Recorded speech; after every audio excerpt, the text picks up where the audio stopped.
Yang pertama tadi sudah disampaikan oleh Bu Yunita mengenai hasil listing sensus ekonomi 2016, di mana di sana terlihat bahwa jumlah usaha ekonomi kreatif yang ada di Indonesia itu adalah 8,2 juta. Persoalan pertama yang perlu kita pikirkan, 65%-nya masih terkonsentrasi di Jawa. Padahal kalau kita bilang kuliner, kita bilang kriya, semuanya sangat potensial di seluruh pelosok Indonesia.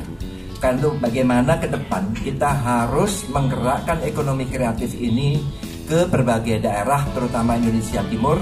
Dan kalau itu bisa dilakukan, ekonomi kreatif akan menjawab keresahan dari Presiden Pak Jokowi bagaimana menurunkan ketimpangan. Kalau selama ini dari data ini juga ada persoalan, jumlah usaha ekonomi kreatif adalah 8,2 juta, sementara jumlah tenaga kerjanya adalah sekitar 17 juta. Artinya satu usaha ekonomi kreatif jumlah tenaga kerjanya adalah 1-2 orang. Apa artinya di sana? Terlihat di grafik yang ditampilkan tadi bahwa 96% usaha dari ekonomi kreatif itu kecil-kecil sekali, dan mereka belum mempunyai badan usaha, lebih bersifat informal.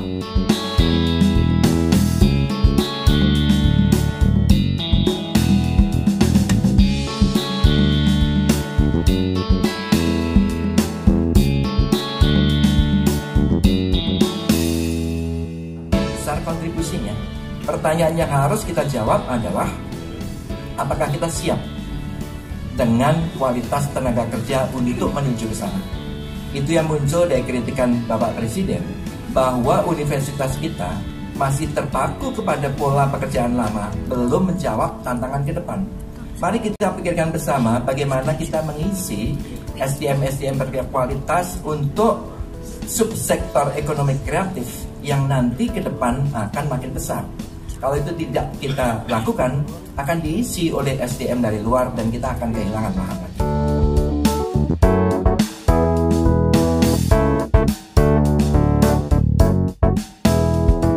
Dari ekonomi kreatif itu 20 miliar, sekitar 15% dari total ekspor yang ada. Tetapi yang perlu diwaspadai bahwa 55% ekspor ekonomi kreatif itu baru terpaku di 5 negara. Baru terpaku di Amerika Serikat, di Swiss, di Singapura, Jepang, dan Jerman. Padahal pasar yang terbuka harusnya luas sekali. Kita perlu memikirkan bagaimana memasarkan ekonomi kreatif itu untuk membuka pasar-pasar yang non-tradisional. Kita perlu mengeksplorasi, mampu nggak kita menyediakan berbagai barang kebutuhan kreatif yang diinginkan oleh negara-negara lain, sehingga ekspor kita ke depan akan makin lama makin tinggi.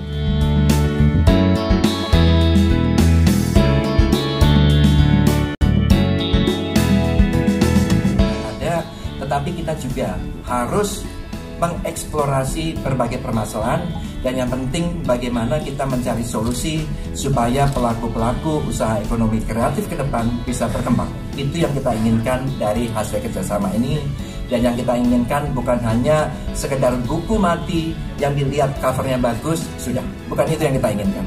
Justru dari sanalah kita harus bekerja sama menggerakkan ekonomi kreatif ini dari para akademisi, dari para birokrat, dari seluruh pelaku usaha, sehingga ekonomi kreatif di Indonesia ke depan makin eksis.